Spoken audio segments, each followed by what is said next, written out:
Thanks for watching HCAM. If you want to help create content like this, become an HCAM member.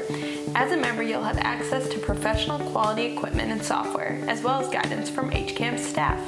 Come see us at 35 Pond Park Road, Suite 8, conveniently located near Route 3 and Derby Street in Hingham.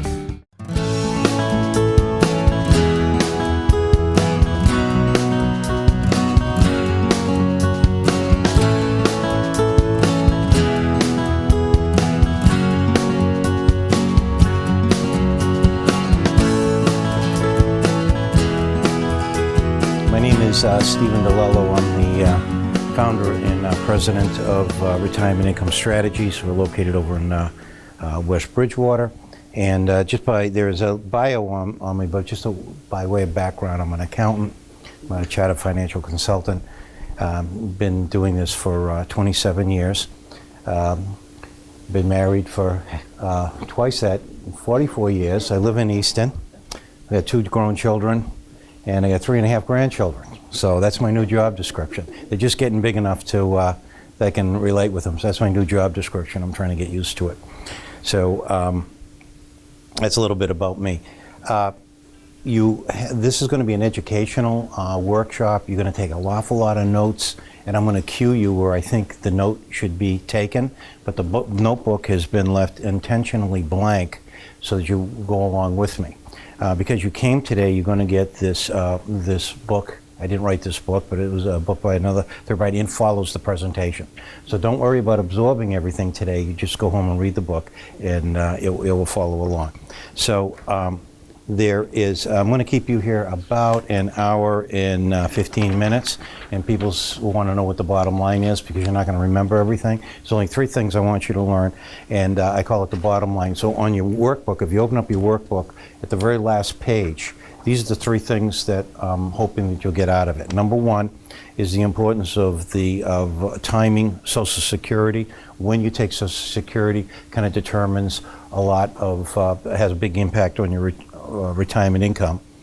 Coordinating Social Security with your other assets, very important. People think they can just look at Social Security by itself or your IRA by itself, but you have to look at both of them because it makes a big difference.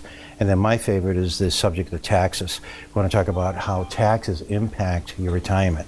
Now you think about it, all the money you have put together for retirement, you've been collecting over the years. When you get into retirement, the only way you're going to get a pay raise is if you reduce the taxes. So if we can reduce the taxes using the code, then that's going to be good for us. All right.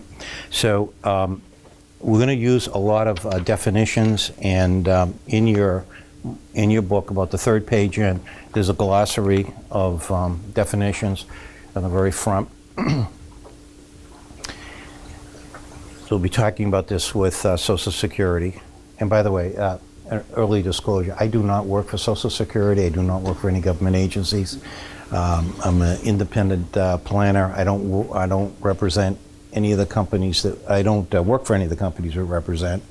And this is, as I mentioned, an educational workshop, so we're not going to talk about any specific companies or company solutions. But what we will talk about is specific strategies that the IRS gives us that you can implement, and you'll have this knowledge when you leave. All right, so one of the first abbreviations that we use a lot is called FRA, F-R-A. This is your full retirement age. We're going to talk about when that happens. That's the age at which you get 100% of your benefit. And for everybody in this room, it's probably 66 and some months, all right? The next one is called PIA. That's your primary insurance amount, and that's that 100% number at FRA, at full retirement. And this number is important because all of your future decisions in Social Security, whether it's a divorce benefit, a widow benefit, or a spousal benefit, is pegged off of that PIA. So it's an important number to know. Delayed retirement credits, so they're called DRCs. You should know that beginning at age 62, your benefit accrues by 8% every year. And that's a guaranteed 8%.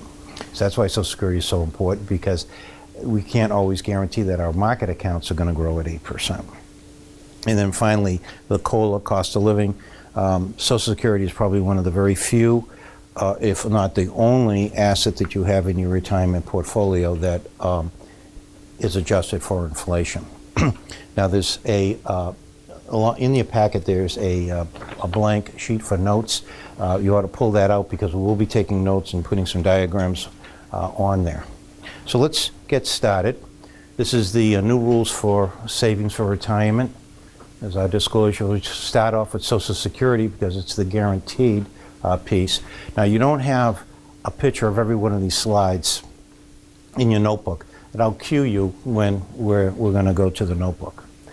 So people wonder, will Social Security be there when I retire? This is a chart you may have seen, or you get your Social Security retirement benefit earnings statement that looks like this. You don't have this chart, so just want to watch me for a moment. Yeah, that blank page, that's what I'm looking for. Oh, they don't have it? Okay. All right. So the Social Security statement will tell you that unless there are changes to Social Security, that around 2030, 2035, and around this area, Social Security Trust Fund will run out of money. It's not going to run out of money completely. If there are no changes, it means the benefit that you're getting will be reduced to 75% of what you're receiving today. Everybody here will get the benefit. This is a problem for the next generation. So what changes can they make in the system? They can change the earnings cap. Right now it's $118,500, and you can see it was, back 16 years ago it was $76,000, and they kept upping the limit. Now, if they just took this cap off and they taxed everybody for the Social Security benefit, that would make a huge difference because this is still a pretty low number. Another thing they can do is they can raise the retirement age, which they've already started doing. It used to be 65, now it's 66. For some, it's 67, and it will go beyond in the future. They can raise the Social Security tax. Right now, it's a 12.4%. And they would have to increase that by almost 3%. The Social Security tax is important because there are three things that the federal budget needs to maintain. One is Social Security and Medicare benefits. Two is the interest on our debt. And the third one is the cost of the defense. In order to keep those in line, it's been estimated that our tax rates could go up threefold if they were to make good on all of those. Now, none of these changes are going to impact people who are currently near retirement. So I don't want you folks to panic. You're in the system, all right? Now, early claiming strategies, you can or claiming dates. You can take Social Security as early as 62, but if you take it at 62, you're only going to get 75% of your benefit, 75% of your PIA. At 66, you get 100%, and if you wait till age 70, you get 132% of your PIA. Now, I used to teach on the college level, and I used to tell my students, you never look at a naked number, and you never look at a percentage, because it's hard for us to think about it. So in your booklet, you'll have a sheet that looks like this. They've translated this into dollars. So, yeah, that's it, Emily. You turn page one more time. Yep, there you go. If I translated the PIA to 1,000, if this was $1,000, and if you took the money early, it's only $750. Oh, you understand that. But if you waited, it'd be $1,320. Wow, that's a big difference. Now, there's no magic formula, and there's no right or wrong answer. If you're in financial need, or if your health is an issue, then it might make sense to take it early. But if you got longevity in your family and you have the resources to wait, then you can wait till age 70. And we're going to go through a strategy of how to maximize your Social Security benefit. So in your booklet, you're going to see this page. These are the three major categories of benefits. So you want to write these in. The first one is, the R stands for your regular retirement benefit. And you have a spousal benefit. And then you have a survivor benefit. Those are the three major. They're not the only ones, but those are the three major ones. And a good strategy makes the most of all three. Now, I'm going to give you a graphic to kind of go over this. And we're going to get two people here, two taxpayers. This is Mr. Happy Taxpayer, and this is his wife.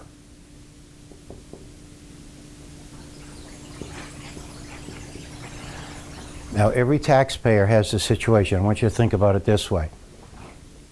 The taxpayer has a bucket of money, and we're going to call that's the retirement benefit.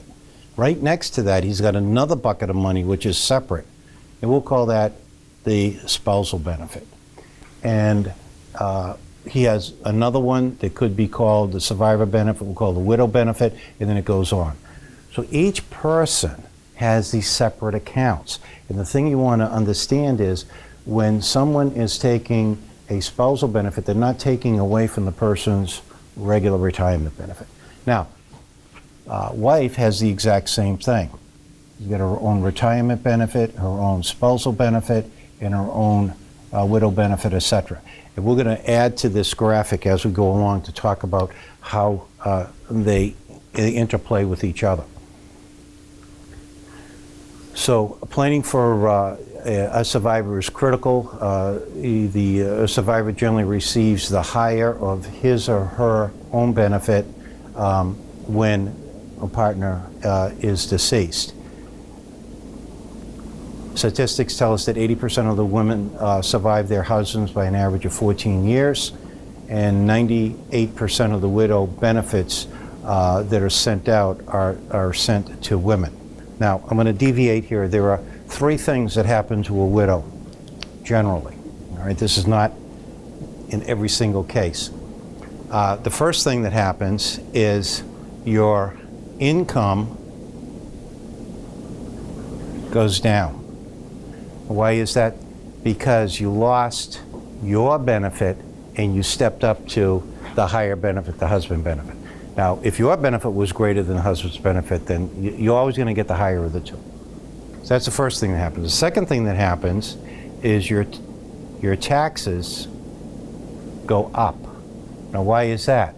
Because when you're married, you're filing married jointly, and so you're in a different tax bracket. When you're single, which you're a widow now, you're filing in a single tax bracket and it's more compressed. So generally, your taxes will go up. The third thing that could happen is your expenses will go up. Now, why is that? You would think that one person could live less expensively than two people, right? I don't have to have two cars. I don't need as many groceries. The fact of the matter is you've lost the free labor, okay? So everything that a widow does has to pull out the checkbook. The plumber's got to come in to check the sink. Got to pay the plumber. You got to change the oil in the car. You got to bring it to the shop. So everything costs more. So those are things to keep in mind, because when a husband dies, let's say that his benefit is $2,000 a month, and spouse, she raised children, so she didn't have as many credits. It was only $1,000 a month. The good news is she steps up to the $2,000. The bad news is she loses the $1,000, so her income goes down by a third. So you want to make sure, or one of the strategies is you want to insure that amount of money. Well, how do we typically do it? Is with a life insurance policy on the husband. He passes, we have capital to replace the $1,000 that we can continue to go on. Because one thing we've noticed after doing this for 27 years is nobody comes into my office and says this, you know, Steve, Helen and I, we have combined income of $125,000. Yep, we're going to buy that trailer and live down by the river for $80,000 a year. Nobody says that. Nobody takes a cut in pay when they retire. They want the same amount of money. You retired on a Friday, now you retired on a Monday. What happened over the weekend? Nothing. The expenses really didn't change. So it's a little bit of a fallacy thinking that when I retire, I won't need as much. And in my example, they would still be in the same tax bracket, so your tax bracket wouldn't go down. All right, let's move on. So the idea is to switch strategy, and by switching strategies, you can get more. Married couples, you can claim your own benefit, and then you can switch and add a spousal benefit, or you can claim a spousal benefit and then switch and claim your other. If you're divorced, you still have the same options, but your ex's actions are irrelevant because you're what the Social Security calls independently entitled. So just real quick on the divorce benefit, the way this works is the marriage would have had to have lasted 10 years. the divorce would have had to been over for 2 years, and the person filing for the benefits still has to be single. So if they're single, you can apply for that benefit. Now, the interesting thing about the divorce benefit is if we've got our happy taxpayer over here, we'll call him, I don't know, Cheatin' Joe. And if Cheatin' Joe was married more than once, the spouses can still file for a spousal benefit, and it's the only place in the tax code that we have this. They don't share that benefit. So the spousal benefit is typically 1/2, be $1,000. If he was married 3 times, there'd be $3,000 going out to each one. They all have to meet that criteria. So that's just an interesting twist in the tax code. And then the survivor benefit, the same thing. You can claim a widow benefit and then go back to your own retirement benefit and vice versa. So how does this all happen? It was changed with the Bipartisan Budget Act of 2015. So President Obama in Congress changed the rules that we had, and we basically have put everybody in 3 groups depending on your date of birth. And this is how it works. The first group, if you were born before May 1st, 1950, you have the ability to do a voluntary suspension on your benefit and let it continue to accrue. But you had to contact Social Security by April 30th, 2016. Nobody did that, all right? So let's face it, the voluntary suspension filing is gone. So we won't even talk about that. However, the option to file a restricted application for only a spousal benefit still occurs, and you can accrue delaying your retirement credits and then switch back to your benefits from 66 to 70. All right. It's a lot of words and it's kind of confusing. Let's go to the chart, see what it says. So this person is taking their benefit. Spouse wants to file for a spousal benefit. So she files a restricted application.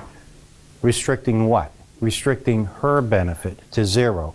So she's going to get this spousal benefit, which typically will be 50% of whatever this benefit's going to be. In the meantime, this benefit continues to accrue by 8%. And that's going to be the critical difference when we get to the third group. So she's collecting money. This is where you would get a little bit of benefit to get a much bigger benefit later on.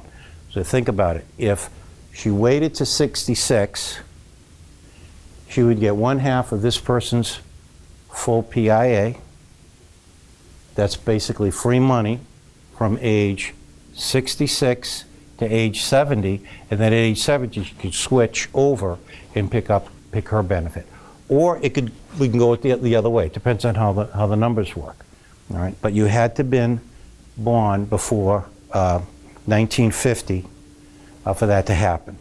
The second group is a group that was born after May 1st, 1950, but before January 2nd, 1954. So this is that wedge of people from 50 to 54. And those people can only do a voluntary suspension if they're going to fix a mistake. So let's say you picked you filed your application, you came to one of my workshops, you said, oh, gee, I could have done something a bit different. You have 12 months to fix it. So that would be the voluntary suspension. So you still get to do the restricted application for a spousal benefit, and it's still available upon attaining age 66. Now here's the difference. If this person is in that age group, files for a spousal benefit prior to age 66, that's the key date, 66, then that person is what we call deemed, and they are applying for all the benefits they're entitled to, and they'll get the highest one, and that's it. Can't change it. So you want to, if you got any thoughts of doing a spousal benefit, you need to wait till age 66, and that will allow you to take 50% of that taxpayer's PIA and continue to let your benefit grow by 8%. Okay? So 66 is the important thing. Someone might say, oh, I'm going to file for my spousal benefit at age 64. Well, you may or may not get it, but whatever that number is, then you're locked in. You can't switch back because you'll be deemed. All right, the last group are the groups that's, well, let's go through an example first. So here's a married couple. We have John and Jane, and he's 65, she's 62. How should they file? These are the assumptions. So John's PIA is 2,500, Jane's is 1,300. This is their life expectancy. This is the inflation rate that Social Security uses, 2.7%. I don't know what planet they're on, but that's how they calculate it. So, you know, when you get your statement, look at that number from a distance, because they're inflating it by 2.7%.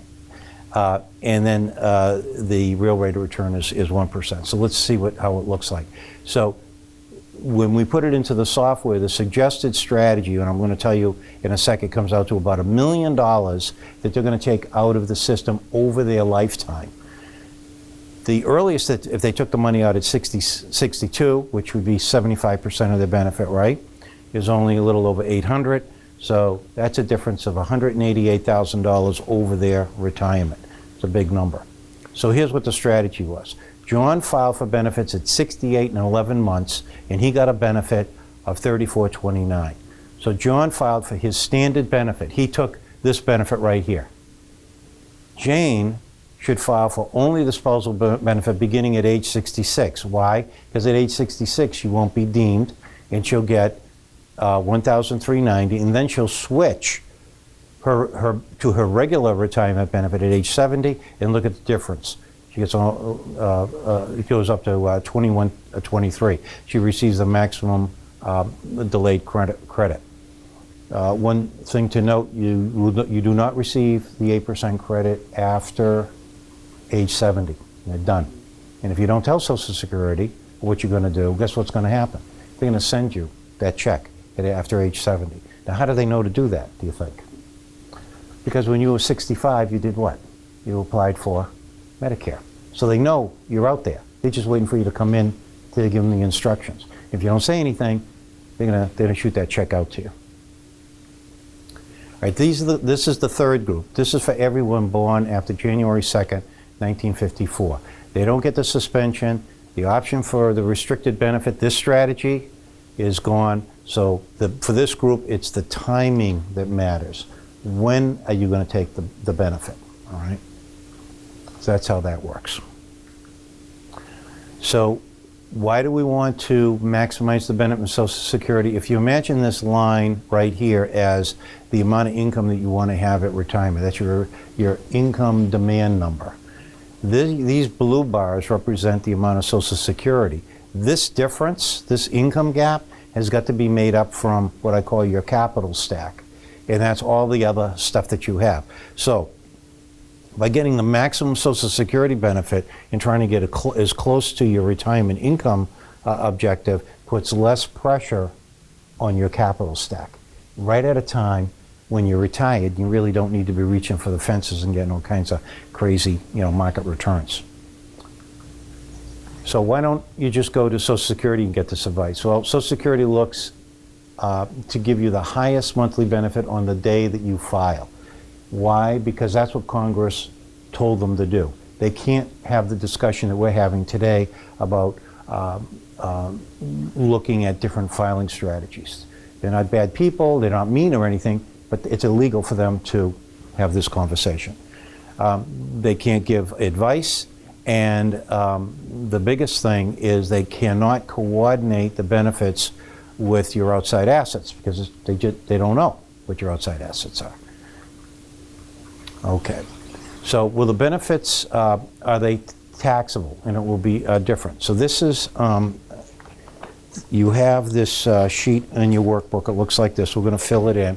This is called provisional income. And we're going to keep coming back to this.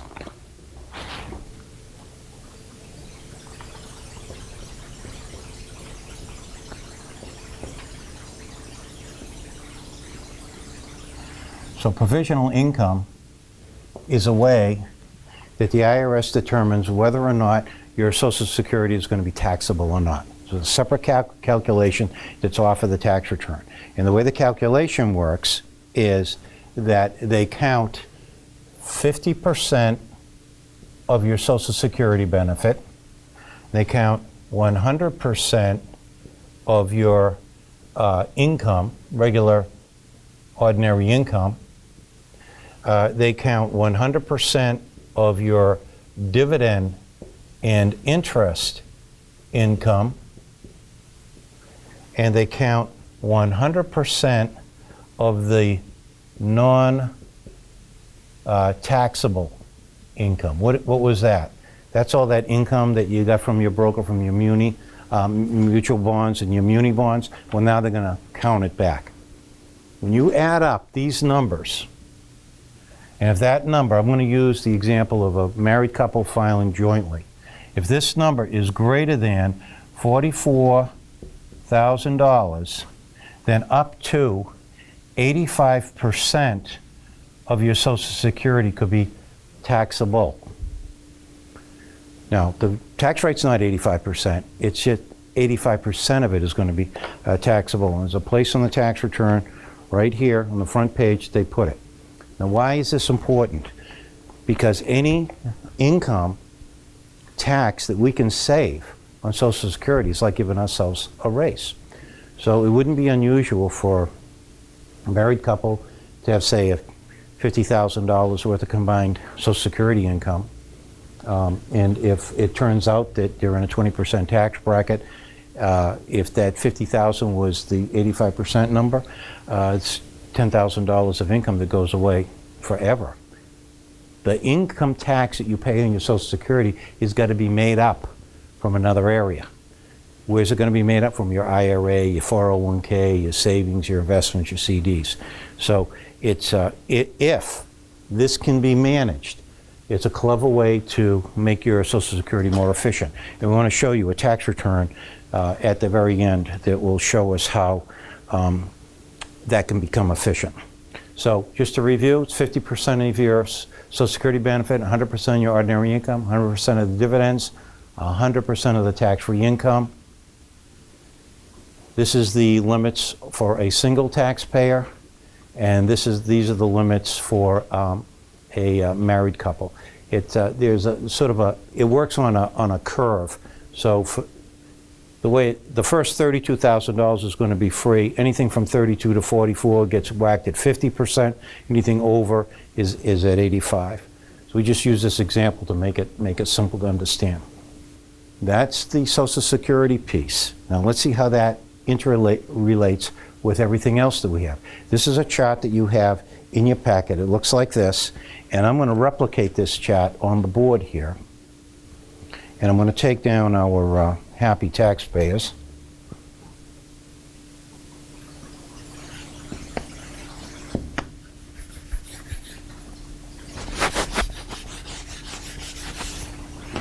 So this is the retirement cash flow page. I'm going to build the capital stack here, and we've got your retirement dollar here. Now that retirement dollar has a number of risks. It has structural risk, which is how you're putting your money away.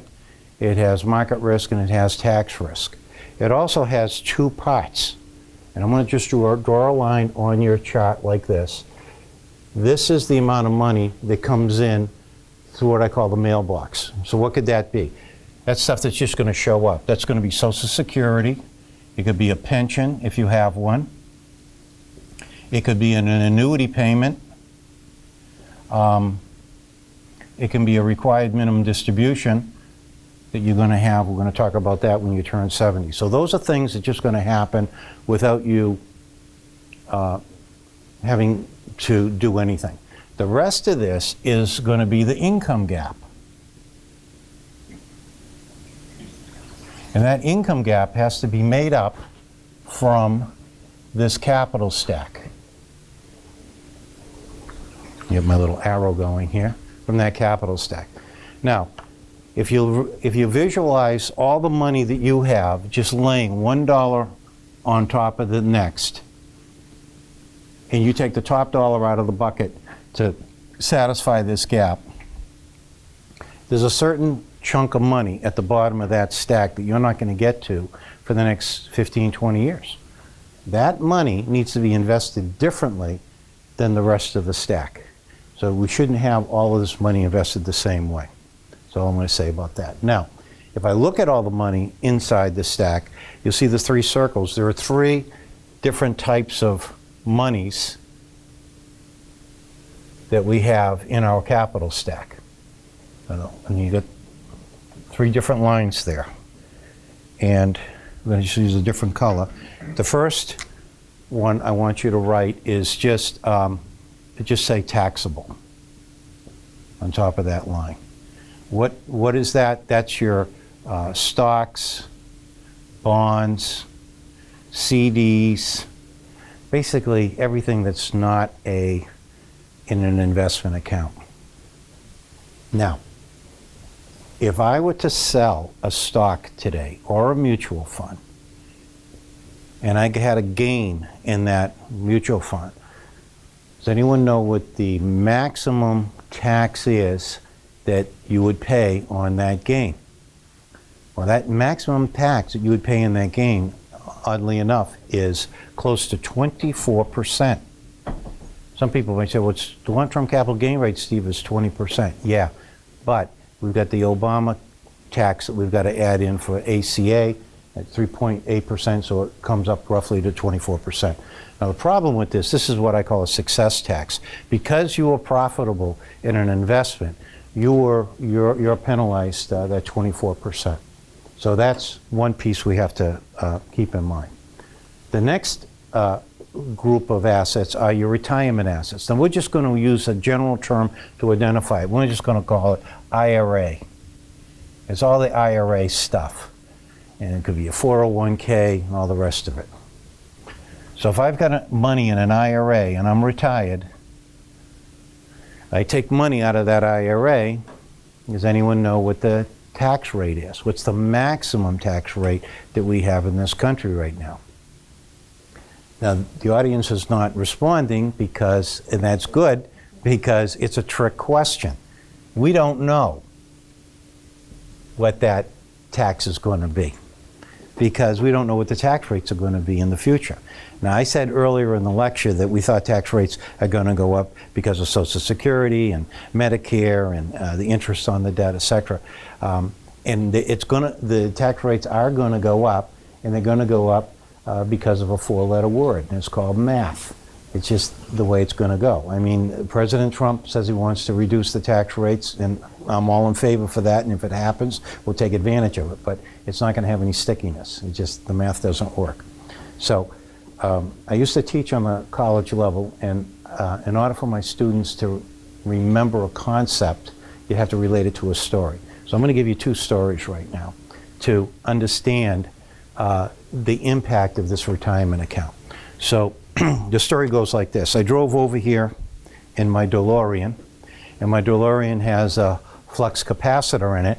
So we're all going to get in the DeLorean, and we're going to go back to 2008.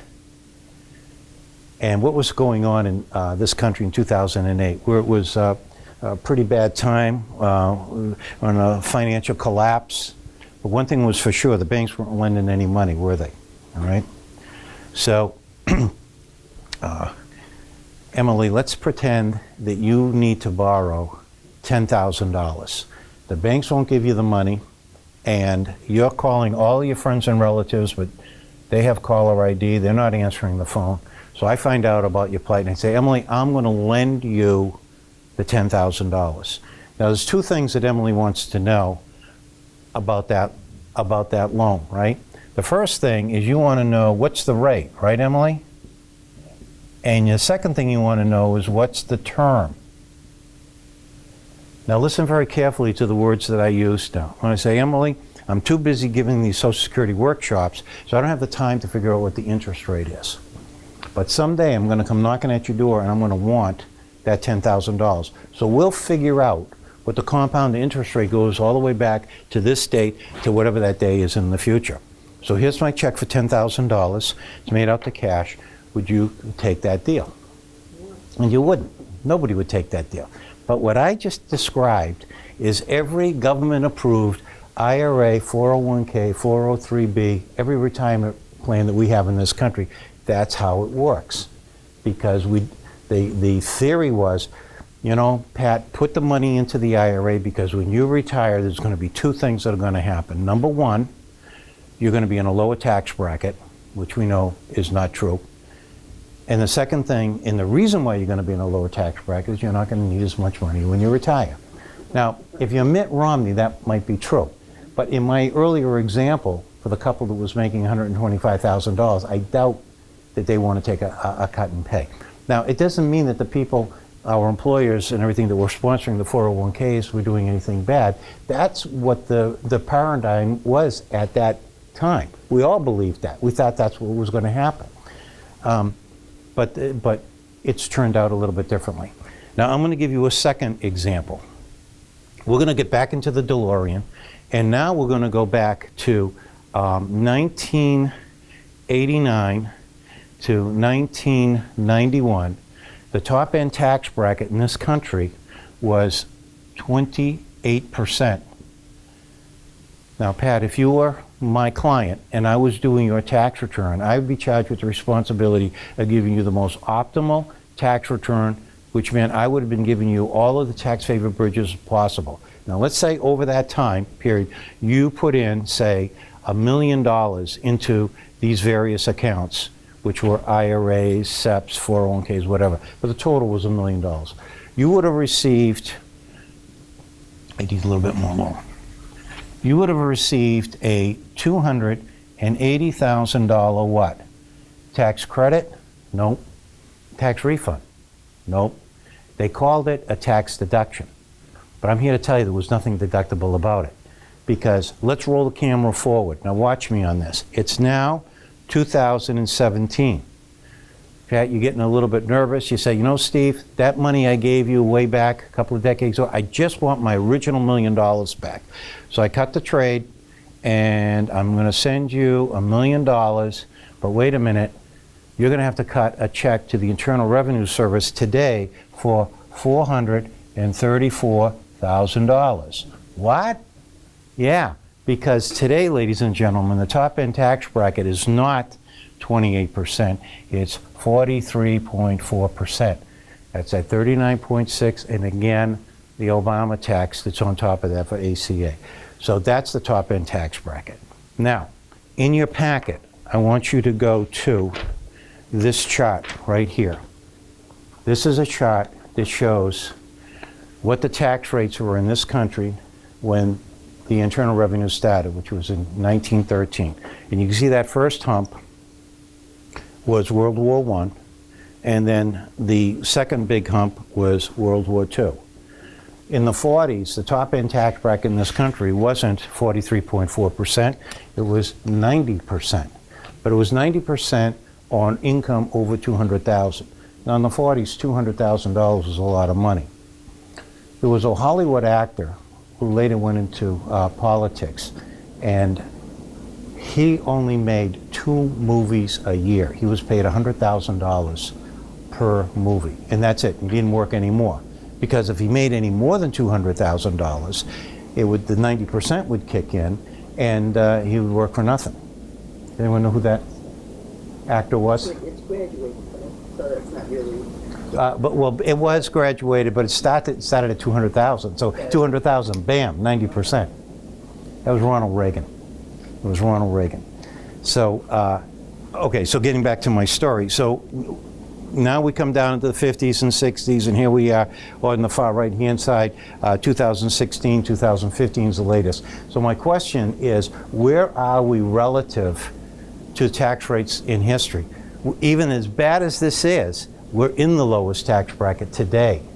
This is the low, and this is going to go up, despite what the new administration says. So that's my evidence on that. Now, there is a third bucket that everybody has, whether you realize it or not, that's inside your capital stack. And you want to write this, you want to write tax-free.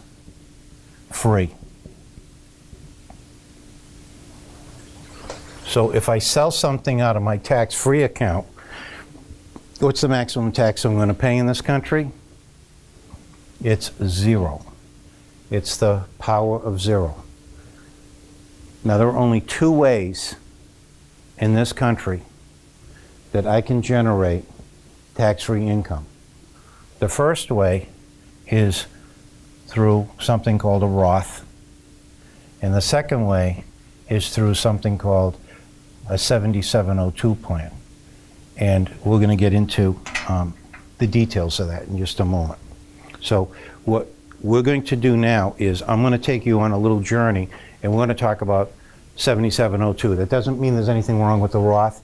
It's just that this is a little bit more dynamic, and I'm just going to give you information on how this works. Okay? So let's, the other thing I forgot to mention was that this capital stack has all of these risks, and the only risks you have control over is market risk, tax risk, and structural risk. All the rest of these risks are macro factors that you don't have any control over. So let's move on. Let's look at our friend Tom. I want to give you 2 examples of how this 7702 can work. So Tom is age 74, he's a retired executive, he's got a pension, he's got Social Security, he has a 401k with a match. So we have Helen on the other end, she's the younger generation, 52, marketing director, 401k with no employer match, and she's just got a IRA rollover. She does not have a pension. So the new rules for savings for retirement indicate that we want to identify the risks, we want to create a strategy to address those risks, and then we want to take action right away. So, rule number 1, identify the risks, structural risks, and market risk, and tax risk. So we're going to look at each one of these individually, and we should have these in your pamphlet. So let's talk about structural risk first. Structural risk has to do with where you're putting your money. Now, Tom doesn't have a lot of structural risk because he's the older generation, he's got Social Security, and more importantly, he's got an employer pension. And pensions are disappearing. We don't have them that often unless you're a public employee. And some of the pensions that public employees have, there's the threat, are they going to be funded? Well, they will be funded, but that's where the taxes are going to go up. All right? And then he's got personal savings. Helen, on the other hand, she's got Social Security, but she's in that generation where Social Security is in question or might be reduced. She has an employer 401k, but they don't contribute to it, so she's on her own. So it really comes down to a one-legged stool with personal savings, and it kind of looks more like a bar stool than a regular stool. So risk number 2 is the market risk. Let's take a peek at this. Market risk is something that's pervasive in your entire portfolio, whether it's a retirement account or a taxable account. It's pervasive in all of these things.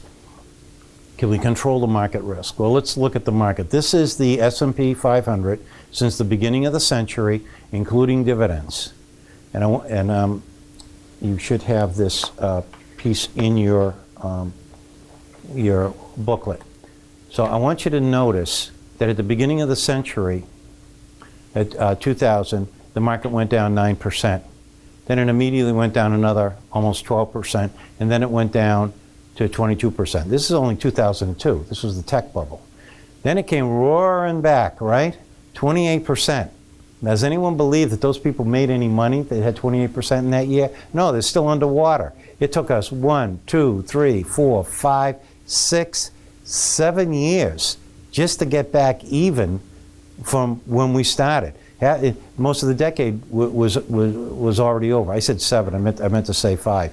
Then it went up again. And then we had the 2008 panic, the crash, and then it took us another 3-4 years just to get back to even, way out here. And then all of a sudden the market took off. So What did that all translate to? Over this period of time, 15 years, we had a whopping 4% return on the market. And why was the average return 4%? So for $100,000, we've gotten $184,000. And the reason is that we gave money back to the market. Even though your statement said you made 28% that year, you made 26% that year, you're still not back to even. That's the market risk. We're going to come back to this chart and we're going to show it without those market givebacks. So you can say, well, Steve, that's okay. I'll just invest in non-market securities like U.S. Treasuries. Well, this is the interest rate for U.S. Treasuries from 1985 to 2006, and you can see the trend. That's not going to be the answer. All right, taxes. Tom had a deferred account, and how much money did he defer and how much money did he pay in taxes? And you should have this in your packet. So this next slide looks like this. So here we have Tom during his saving years. He took $7,500 every year and put it into his 401k for 30 years. That saved him $2,500 in taxes. In other words, if he had taken the $7,500 in pay, they would have taken $2,500 out in taxes. He would have gotten a net. So when we add that all up, he deferred, or he saved $75,000 in taxes he didn't have to pay. Good job. Did all right. Now Tom's retired. He wants to take the money out. Well, he wants to take $75,000 out of his big 401k that he's got now, and he wants to do that over 15 years. He's still going to be in the same tax bracket, we're going to assume. So his tax liability is in a 33% tax bracket, is $25,000 each year. For 15 years, the taxes are $375,000. What? How'd that happen? I thought he just saved $75,000 by putting the money into the deferred account. Well, here's what happened. The amount of money that he put in during those 30 years didn't sit there. It earned interest. And now he owes tax on the interest that it earned. And that's why the tax is so big. So the money that you have in this account is what we call tax infested. The longer you keep money in the IRA account, the worse it gets, because the money it earns, you have to pay taxes on top of the money that you put in. So this ends up being a desperate spiral. Let me just sneak ahead here. So one of the problems that Tom is going to have is that when he turns 70, he's going to have to take out what is called a required minimum distribution. So if he was at 60, and this is 60, and he's at 70, he wants to take his IRA, conceptually, he wants to take that IRA down, and he wants to either spend it or move it. And the reason is that when he's at 70 and his IRA is way up here, he's going to have to take a thing called a required minimum distribution, which means that his money is going to be forced out of that IRA account. Now think about it for a second. If he is at 60, 66, it doesn't matter, and he's taking Social Security, he's probably, we'll assume for a moment he's under the $44,000 limit. His Social Security is tax-free for that period of time. Now all of a sudden he gets to be age 70, there's more money that's going to be showing up on his tax return, which potentially can put him over the provisional income limit, and then bang, 85% of his Social Security is now all of a sudden taxable. What does that do? He's been living off of Social Security for a few years. He's used to that income. He has to replace it through his capital stack, and that's going to put more pressure on this capital stack right at a time when he doesn't need it. So there's a definite order in taking monies from your retirement accounts. We accountants have been trained just the opposite. We accountants, what we do is, defer, defer, defer. Wait, for what? I mean, just to pay more taxes later on? So the idea is you want to take money out of your required accounts first, your taxable accounts second, to get rid of all those taxes, and then your tax-free account third. Because what's a strategy you might be able to employ relative to Social Security? If I've got a big retirement account, couldn't I be using that retirement account now so that I could delay Social Security at a later time when it's a bigger number? And if I can get rid of that RMD, that number will have more likelihood to be tax-free. So that's why you need to look at your retirement assets as well as your Social Security and blend them together. So let's move on. So Ellen needs to make a choice. Is she going to do what Tom did, or is she going to go in the tax-free way? So there are three big risks for the retirement, as we talked. We get structural risk. You may be doing it alone, putting your assets aside. Market risks and interest risks will impact you. And then we've got the tax risk. So rule number 2 is you want to create a strategy to address those risks. And that strategy comes to us from Title 26 in the IRS Code. And within that Title 26, we have other subsections which you're familiar with. Section 401K, Section 403B, those are all sections of the code. We want to talk about a very special section that addresses structural risk, addresses market risk, and addresses tax risk. And that section is called 7702. It's the alternative to the Roth. This section has been around for 103 years. This goes all the way back to 1913. There's nothing new about this. We're just taking the dust off it. It's already been approved by Congress, etc. So the 7702, before we get into that, I want to share with you some of the advantages. So I'm just going to give you this piece. These are the 15 advantages, and that's not all of them, that a 72 gives us. So we would get there would be a tax-free death benefit.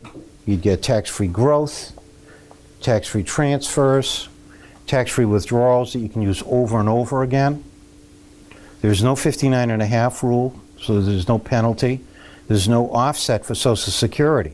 It doesn't count in this provisional income, the income you get out of this account. There's no 1099 reporting. It's protected from creditors. There's no alternative minimum tax. It can be used for collateral. It's totally private. There's competitive rates. There's minimum guarantees. It's unlimited, the amount you can put in. So in a Roth account, can Mitt Romney open up a Roth account? No, he can't. It makes too much money. So there's an income limit to the amount of money you can put in there. And if you're ill, become disabled, the plan can become self-completing. So that sounds like a pretty attractive, too good to be true type of scenario, right? Well, the IRS is not going to give you all of those benefits without some sort of a cost involved. So here's what it looks like. This is the 7702 account. We're going to just make it a bucket. And we're going to have dollars in here. And those dollars will have the advantage of all those things that I just talked about. But off to the bottom here, we're going to have a spigot that is going to have some costs to it. The IRS says there's got to be an imputed cost to this, and that cost is measured in a life insurance component that's got to be tied to this. So what 7702 says is that inside here we have to have a permanent or a permanent life insurance component, and that's got to be the cost. Now the cost of that is paid for with tax-free dollars inside this account. Because it can't be one of those things that says it's too good to be true. There are only really a handful of companies in the country that have accounts that are designed to do this. So let's go forward. Now, before I go any forward, This is an educational seminar. What I'm about to show you is not the only solution. It's one solution. We're going to have an evaluation form later on, and I don't want to hear that, oh, I was just talking about life insurance. This is one solution. This is a little more complicated than talking about a Roth. The difference between the Roth and this, I'll give you the analogy. This is a butter knife. This is a Swiss Army knife. There are much more benefits. It's very limited, okay? So you're going to see this in the book. And the author, what the author uses is a very special kind of life insurance called Index Universal Life. And it accommodates all of the risks that we just talked about. But this isn't the only kind. There's others that will do the same thing. This does it through the power of indexing. We're going to talk about that. And it's tax-free. There's also the death benefit. So there's got to be a death benefit to this in order to make this work. In a normal life insurance policy, your death benefit is maximized for the amount of money you go in. In this, it's the opposite. I just want enough death benefit so I can get the title of 7702, and then I want to put a whole bunch of money in it. So there is a relationship, but it's different than a regular life insurance. So the first way is indexing. What's indexing? It's how the interest is credited to the policy. In rising markets, now this is important, it captures a portion of the potential growth in the index up to a particular cap. Some companies have caps, some companies don't. And then this is the other important thing. In a falling market, the floor is zero. So past growth is not at risk to the market because it's indexing. You're not investing in the market, you're related to the market. And this would be the example. So if I had an index product, when this market went down, I earned a zero. It went down again, I earned a zero. It went down a third time, I earned zero. Now it went up 28%. I went up right where I left off. And in this case, we're using an example where the cap is 12.5%. So even though the market went up 28%, I only get 12.5. But I'm already in a positive situation. So it continues to go up. When the market goes down, I earn zero, and I go up. The market was flat here, so I get zero, goes up, goes up. So the difference, by not giving back to the market through the power of indexing, 4% the old way, and 6.2% the other way without giving back. Now, indexing can generally be only done in two types of products. One is a life insurance product, and the other one is an annuity. And the reason is that only insurance companies are big enough or strong enough to be able to offer that. Okay?